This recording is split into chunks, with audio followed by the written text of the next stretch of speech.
aqui semanalmente no CCM. O link do episódio completo está na descrição, o link para os outros cortes também. Então se inscreve no canal, deixa seu like e aproveita o corte aí. Valeu. Próximo, plano de ação ou roadmap. Eu gosto bastante do plano de ação porque a gente está falando da prática em execução. Quando eu pretendo fazer essa correção? Tá, eu tenho dinheiro para essa correção? Pessoal, a gente vai deixar isso para o próximo ano. Nossa prioridade vai ser outro problema.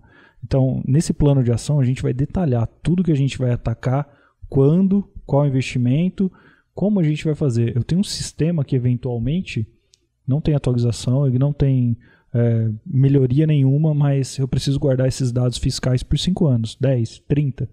Como que eu vou fazer? Eu vou desprezar esse sistema? Não. Então, se eu não tenho que melhorar nesse sistema, eu vou melhorar o entorno dele.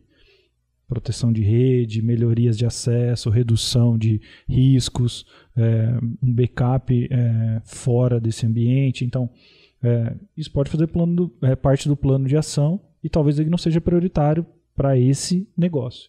Esses, vou chamar de sistemas legados, eles vão estar disponíveis para consulta, mas talvez nesse momento ele não precise de um alto investimento.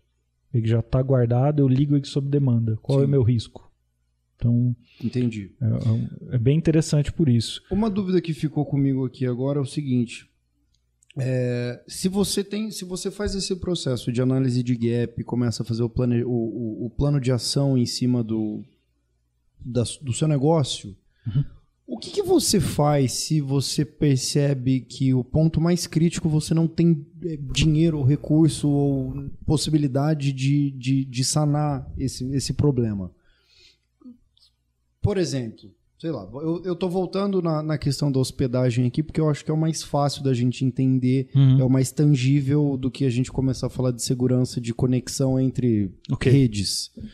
Vamos supor que você está num servidor local que não tá bacana, o sistema operacional dele não está atualizado, o banco de dados não está licenciado.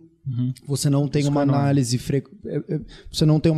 frequente em cima do seu banco de dados, você não tem um DBA fazendo uma análise daquilo, otimizando a performance dele.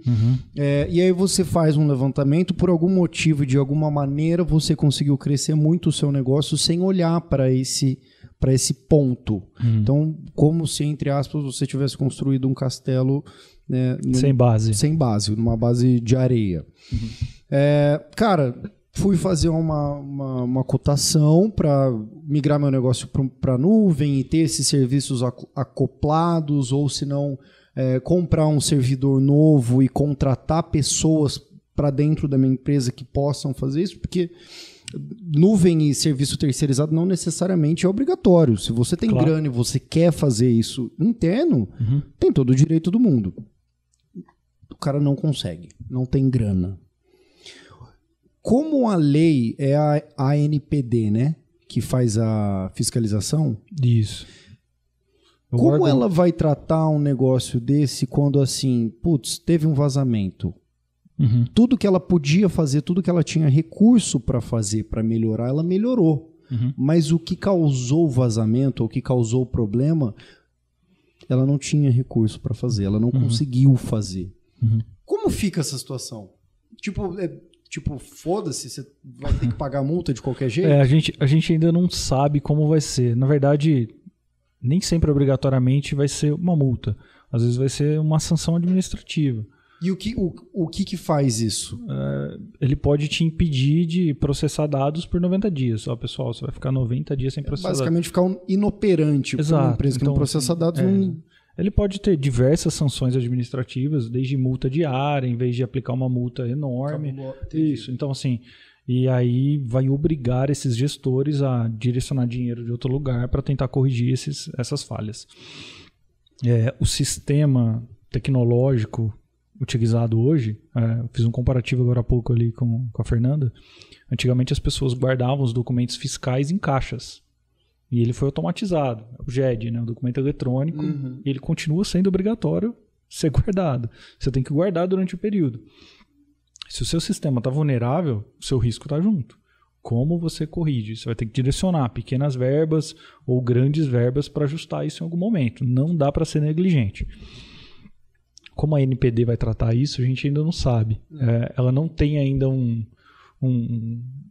guide, um guia assim claro de se você fizer até aqui é multa, até aqui é sanção, até aqui. Então, entendi. Ainda não tem 100% de clareza. Já tem um formato razoável, claro que ela vai usar GDPR, a lei europeia, como base, né? Mas ainda não foi, não ficou tão claro. Não começou ainda para a gente ver, né? Muitos desses itens ainda estão em processo de clareza com a NPD, que está trazendo essa clareza ainda. Então, nomeou diversos membros, está trazendo algumas novidades, então está em construção. Entendi. Isso é um projeto vivo, assim como o nosso. Daqui, sabe quando existe a correção de algum tributo no seu sistema e você precisa corrigir? Lançou o patch X. Se a gente não corrigir, eu não consigo transmitir para o governo e eu posso pagar multa. A LGPD vai ser nesse formato. Pessoal, assim. Você precisava atender isso até tal ano, daqui para frente você tem que proteger X mais 1. Então, isso vai sendo implantado com o tempo. Entendi. Eu fico bastante curioso para ver como vai ser isso, porque o que eu imagino que vai acontecer é que a galera vai começar a perceber que não tem um recurso para fazer isso dentro da minha empresa hoje. Uhum. Só que ele vai começar a entender que é prioridade e que ele tem recurso, ele só precisa direcionar o recurso dele de uma maneira diferente, que é o que a gente vê hoje. Muita empresa empresa grande, empresa muito sólida, e a gente usa ambiente de TI aqui porque é o que a gente trabalha. A gente trabalha com ambiente de TI, então não tem escapatória. Mas é muita empresa grande, sólida, que fatura muito dinheiro, com ambientes de TI que são tristes, cara. O negócio que você fala, não é possível que uma empresa que é desse tamanho, que fatura o tanto que fatura, tem a base de dados da empresa tá aqui, dentro desse ambientezinho. Tecnologia, quando a gente está falando de tecnologia para as pessoas, quando a gente está falando lá de Maslow, na pirâmide de Maslow, a gente já subiu alguns itens, energia elétrica, internet já está ali, bem importante para muitas pessoas. E quando a gente coloca uma companhia nessa pirâmide, prioridade, tecnologia. Hoje ninguém mais usa máquina de escrever. Raríssimos são os clientes que guardam papel. Sim. Talvez ele tenha o papel e isso vira um documento eletrônico em algum momento. Porque o custo barra risco, barra trabalho manual é enorme. Então, quando é eletrônico, você está dizendo que seu negócio já se modernizou, já automatizou e agora você precisa proteger ele. Exato. Então, não é só porque você escaneou o documento que você está digitalizado. Exato. Não é? Exato. Porque tem muita gente que acha isso. Catalogou, guardou direitinho, está num bom lugar, tem backup. Está seguro, tem backup. Quem que tem acesso? Está acessando frequentemente? Quem está acessando está fazendo o que com isso aí? Está levando para onde? Está colocando um pendrive e levando embora? É isso aí. É difícil, cara. Teve uma vez que a gente foi visitar um escritório de advocacia relativamente grande da região de São Paulo. E, cara, era tudo caixa. Tava começando o processo de digitalizar e eles tinham uma pessoa dentro da empresa, eles tinham um processo digital bastante fraco, né? Tinha um ex-funcionário que estava blackmailing o escritório com informações porque ele tinha acesso a tudo. Ele começou a pegar a informação e falar, vocês me mandaram embora, eu tenho acesso, tá aqui o que eu tenho, e aí? O que vocês vão fazer? Má fé tem em todo lugar, né? Mas em todo lugar. Se você puder evitar exatamente, esse risco, mas é uma coisa que ficou muito claro pra gente, que um processo, pouca coisa mais estruturado, porque você sabe qual que foi a questão lá? Cara, foi a falta de um AD. Organizar os acessos dos usuários. No servidor de arquivo. Todo mundo tinha acesso a tudo. Não tinha controle de permissão para nada. Um risco enorme. Exatamente. Então, assim, é que nem aquele negócio que a gente falou no episódio de cibersegurança. A má-fé, ela não vai necessariamente tentar derrubar o Breno. Ela vai começar a tentar abrir porta vê o cara, a porta que tiver aberta, ele vai entrar. É a oportunidade que faz o criminoso.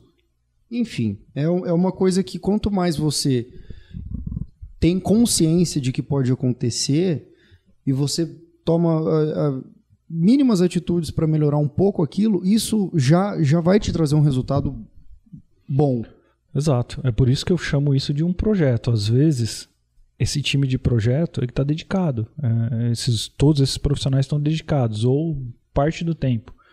E se você pegar hoje uma pessoa que está fazendo, eu vou chamar de sustentação, mas é a rotina de trabalho da sua companhia, raramente ele vai conseguir ou vai ter tempo de fazer melhorias. Então, fica complexo. Trata como projeto, se organiza, deixa alguém de fora, às vezes, botar o dedo na ferida para ver se você melhora, porque talvez você esteja tão acostumado com aquele processo e ele é falho, que você nem nota essa dificuldade. E precisa ser corrigido, tem que ser organizado. Então, essa é uma etapa assim que, quando a gente planeja essas ações, a gente levanta muitos itens do que é a prática hoje e qual seria a melhor prática. E a melhor prática não significa fazer as coisas pré-GPD. Então, para quem já tem ISO na sua companhia, já se aproveita de muitos controles que são até maiores do que alguns de LGPD exigidos, e já está pronto. E então serve para aproveita. Ele já está cumprindo. Ele só foi lá e carimbou. Ele carimbou. Pessoal, isso eu já faço. Cara. É muito mais tranquilo. Então, essa organização é importante. Então, é o processo mais importante, você acha? Eu diria que lá na análise de gaps, a gente determinar a criticidade do dado é o mais importante. Eu ter certeza para eu conseguir... Eu ter certeza do risco que aquele dado pode causar ou ter mesmo de ser usado inadequadamente. Às vezes ele dá um duplo entendimento e como que eu vou fazer essa categorização baseado aí, quando a gente não pode pensar só em risco, mas nas bases legais da LGPD. Então, eu acho que ali é que está o X da questão. Ali que é o ponto-chave do negócio. Exato. Né? E para quem está duvidando aí que realmente isso é muito importante, hoje está todo mundo vendo no horário nobre da Globo uma propaganda do Itaú falando sobre justamente isso. Privacidade. Você já viu? Exato. A do... Olá, você é o CPF 326425, João não sei do quê? Não, mas eu não sou famoso não, mas seus dados são. Seus dados são, exatamente.